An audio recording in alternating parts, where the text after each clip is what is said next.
Texas. Mr. President, today I rise to speak on an issue that is incredibly personal and vital to millions of Americans: the protection of in vitro fertilization. IVF is a medical miracle that has brought the joy of parenthood to millions of families who might otherwise have never experienced it. I am a strong supporter of IVF, and I am incredibly grateful for the technology that has enabled parents, moms and dads desperate to bring into the world little boys and little girls, to finally hold a child in their arms. It is astounding to note that over 2% of all births in America, each and every year, come from IVF. That translates to millions of parents who've been given the chance to bring new life into the world. To date, more than 8 million babies have been born through IVF. However, recent developments have caused some confusion and concern among parents and among those who wish to be parents. The Alabama Supreme Court's decision to recognize embryos created through IVF as children under the law has left many prospective parents worried, understandably worried, about the future legality of IVF. Now, the Alabama legislature acted quickly to make clear that IVF is fully protected in the state of Alabama, but nonetheless, confusion persists. To the best of my knowledge, all 100 senators in this body support IVF.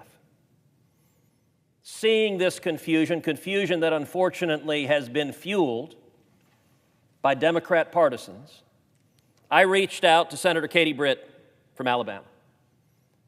And I asked Senator Britt if she would join together in drafting legislation, federal legislation, that would be a clear, straightforward, ironclad protection for IVF. I believe we should put into federal law a clear and unambiguous protection to make clear that no state in the union can ban IVF, that no local government in this country can ban IVF. Senator Britt and I drafted this together. This bill is simple, it is straightforward, it is clear. IVF is profoundly pro-family. It is an avenue of hope for millions struggling with infertility. To every mom and every dad at home, and to every woman and man desperately hoping to be a parent, know that our bill will ensure that IVF remains 100% protected by law. And this should not just be a policy or a general affirmation. This should be a clear and unmistakable federal law. We invite our colleagues in the Senate from both sides of the aisle to join together in supporting this crucial legislation. This should be a measure that transcends political divides. A recent poll shows that 86% of Americans believe IVF should be legal and protected. This is an opportunity for us to put partisan divisions aside and to come together and unite on a shared commitment to protecting IVF. That's why in just a moment I'm going to ask unanimous consent to pass this legislation. But before I do so, I want to yield to the senator from Alabama, Senator Britt. Thank you so much, Mr. President. I was proud to join my colleague from Texas in introducing the IVF Protection Act. I am grateful for his leadership on this important topic. Look, as a mom, I know firsthand that there's no greater joy in this life than that of being a mother. IVF helps aspiring parents across our nation experience the miracle of life and start and grow a family. That's why I strongly support continued nationwide IVF access. IVF access is fundamentally pro-family. For the millions of Americans who face infertility every year, IVF provides the hope of a pathway to parenthood. We all have loved ones, whether they're family members or friends, who have become parents or grandparents through IVF. Across America, about 2% of babies born are born because of IVF. That's about 200 babies per day. So think about the magnitude of that number and the faces and the stories and the dreams it represents. In recent decades, millions of people have been born with the help of IVF. Along with my colleague, Senator Cruz, I was honored to lead Senate Republican colleagues in a joint statement emphasizing our shared support and continued nationwide access to IVF.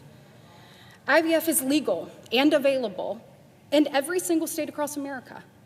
That includes my home state, where Governor Ivey and the Alabama legislature acted quickly and overwhelmingly earlier this year to protect IVF access for our state's families.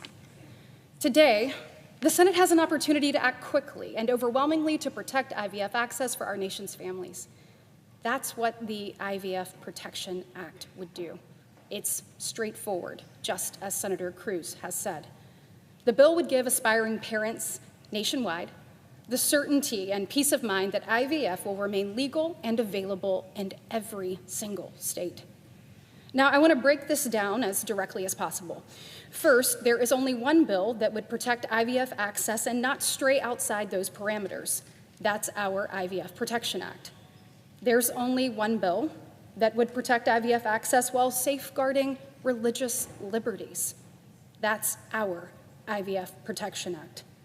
And there's only one bill, protect IVF access, that could get 60 votes in the Senate, and once again, that's our IVF Protection Act. However, that's not the bill that Democrats are going to be putting on the floor this week. Sadly, they aren't interested in a bill to actually protect IVF access and figuring out how we could get that to become law. That wouldn't advance their true goal, which is about partisan electoral politics. If Democrats allowed the IVF Protection Act to pass today, they would lose a key scare tactic they believe helps them in November. And that, ultimately, is what this is all about. They're in week 2 of their summer of scare tactics, and eventually they're going to transition into a fall of fear-mongering. At the end of the day, the American people want secure borders, they want safe streets, they want stable prices, and they want strong families. My colleagues across the aisle know that they can't sell the Biden administration's record on any of these topics. It's been failure after failure yet again. So instead, they have to rely on distorting and misrepresenting Republicans' positions on issues, including our support for IVF access. The bottom line is the American people deserve better, and there is no better path out there than our bill, the path of common ground solutions, not show votes or scare tactics. Again, I want to applaud the leadership of my colleague from Texas. Senator Cruz has been a champion as we work to make sure that the world knows that we're going to protect access to IVF. While Democrats prioritize scaring families, Republicans will continue to fight. I yield the floor. Mr. President. Senator from Texas. Mr. President, sometimes the folks at home can find what happens, the parliamentary procedure on this floor, confusing. So I want to explain what's about to happen. In just a moment, I'm going to ask unanimous consent to pass the IVF protection bill into law. One of two things will happen in response. One, the Democrats in this chamber can decide that IVF should be protected by federal law, in which case this bill will pass the Senate 100-0. The other thing that might happen is Senate Democrats will utter two words: I object. So I want you to listen very carefully to the Senate Democrats.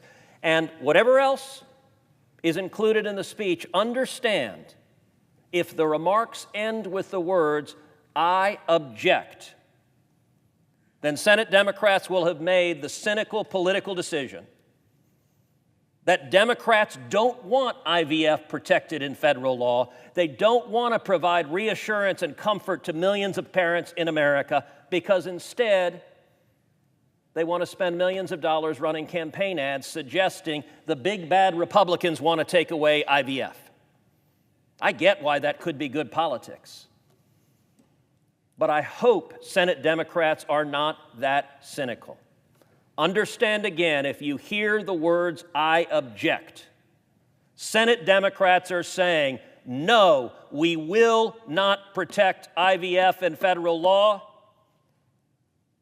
because we want to play politics. Mr. President, as if in legislative session, and notwithstanding Rule 22, I ask unanimous consent that the Finance Committee be discharged from further consideration of S. 4368 and that the Senate proceed to its immediate consideration. I further ask that the bill be considered read a third time and passed, and that the motion to reconsider be considered made and laid upon the table. Is there objection? Mr. President. The senator from Washington. Mr. President, reserving the right to object. I am not going to mince words here. It is ridiculous to claim that this bill protects IVF when it does nothing of the sort. In fact, it explicitly allows states to restrict IVF in all sorts of ways. It's literally in the bill text. Remember, it did not take state lawmakers in Alabama passing a ban on IVF for clinics in the state to suspend services. Under this bill, there are a million ways Republican-led states could enact burdensome and unnecessary requirements and create the kind of legal uncertainty and risk that would force clinics to once again close their doors. Also, even though it is an inherent part of the IVF process that families will make more embryos than they need, this bill does absolutely nothing, not a single thing, to ensure families who use IVF can have their clinics dispose of unused embryos without facing legal threats for a standard medical procedure. Instead, this bill completely ignores the matter of what happens to frozen embryos in order to appease Republicans' extreme anti-abortion allies. This was intentional, and it leaves the door open to a lot of chaos. So this Republican bill really is a PR tool, plain and simple. It's just another way for Republicans to pretend they are not the extremists that they keep proving they are. Meanwhile, there are bills some Republicans are pushing for right now that would enshrine as a matter of law that life begins at conception and that discarding unused embryos is essentially murder. Senator Cruz himself supported a personhood amendment to the U.S. Constitution. No way around that. The junior senator from Texas wanted to change the United States Constitution to give embryos the same rights as living, breathing human beings. Look, the stone-cold reality is that you cannot protect IVF and champion fetal personhood. So I'd like to ask my colleagues who are offering this enormously inadequate bill, and I hope they do answer directly, do you support letting parents have clinics dispose of unused embryos, which is a typical part of the IVF process? Or do you support fetal personhood, which by its very nature will throw IVF access into chaos?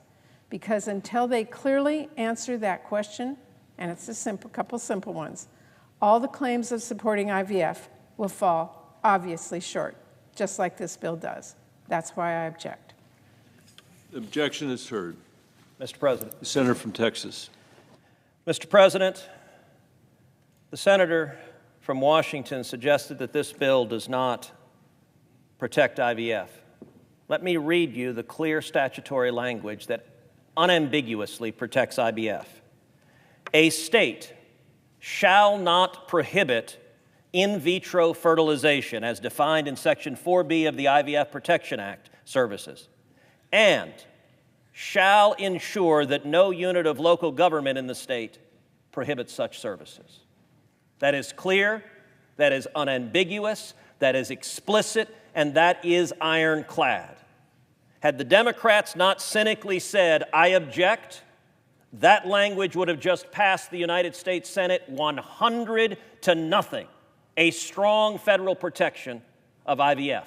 Now, Democrats know that out of 50 states, not a single state is seeking to ban IVF. They know that the threat that they plan to spend millions of dollars trying to convince the voters is real, that no state is currently pursuing that. They know that Alabama, whose Supreme Court started this issue, the legislature promptly came into session and acted to make clear that IVF is protected. And the senator from Washington asked a question. I do find it interesting. She asked a question and wanted me to answer it, but she's no longer on the Senate floor to hear my answer to the question. But I'll answer it anyway. The senator from Washington suggests that those states that pursue personhood amendments, that is somehow inconsistent with IVF. The one problem she has is facts and reality, because there are 3 states, Alabama, Georgia, and Missouri, all of which have adopted personhood amendments, and all of which protect IVF. So IVF is legal in Alabama, it's legal in Georgia, it's legal in Missouri. So the Democrats maintain that IVF is in jeopardy, and yet the facts are precisely to the contrary. Understand why the Democrats just did what they did. Every Democrat on the ballot is going to tell the voters, if you don't vote for me, a Democrat, mean Republicans are going to come take away IVF. And I'll tell you, Mr. President, the reason they're going to say that is because the Democrats' record on abortion is extreme and out of the mainstream. Every Democrat senator in this body has voted for legislation that would legalize abortion literally up until the moment of birth, up to and including the 39th and 40th week of pregnancy. That is radical. Only 9% of Americans support the extreme policy position of Senate Democrats on abortion. 91% of Americans look at that and say, that goes too far. Even among those Americans who call themselves pro-choice, a majority of pro-choice Americans look at the position of the Democrats and they say, wow, abortion up until the moment of delivery in the 9th month of pregnancy, that is too much. So what is the Democrats' political strategy? Don't talk about their actual record on abortion. Instead, try to change the topic to last week, contraception, and this week, IVF. And they know that no state in the union is trying to ban contraception and that no state in the union is trying to ban IVF. Every single senator in this body supports the right to contraception. Every single senator in this body supports IVF being protected. But the Democrats are counting on a docile media to pick up their message and carry their message. They know that the bills we are voting on tomorrow will fail. That's not a bug, it's a feature. They want the bills tomorrow to fail. Why? Because this is all about running TV ads, claiming Republicans are opposed to IVF. They know it is false. And by the way, one of the reasons the bills will fail tomorrow is they deliberately trample on religious liberty. You know, there used to be a time when there was a bipartisan commitment to religious liberty, but no longer. The Democrats have decided that the First Amendment to the Constitution no longer matters. And so the Democrats' bill would, among other things, force a Catholic hospital to provide IVF procedures, even if it was contrary to the faith of Catholic doctors performing the procedure. Now, our bill does not seek to force anyone to do anything. We all have a right to live according to our faith, so if your faith teaches you not to use IVF as a doctor, you should have the right to say, I'm not going to participate in that. But understand, the Cruz Britt legislation that the Democrats just cynically objected to would protect IVF for every parent in the country.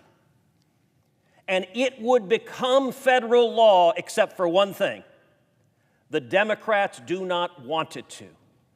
Because if we pass clear, strong federal protections for IVF, the issue that they're planning to campaign on would go away. What we've just seen is one of the most cynical displays of partisan politics to ever occur on the Senate floor. It's designed deliberately to deceive the American voters.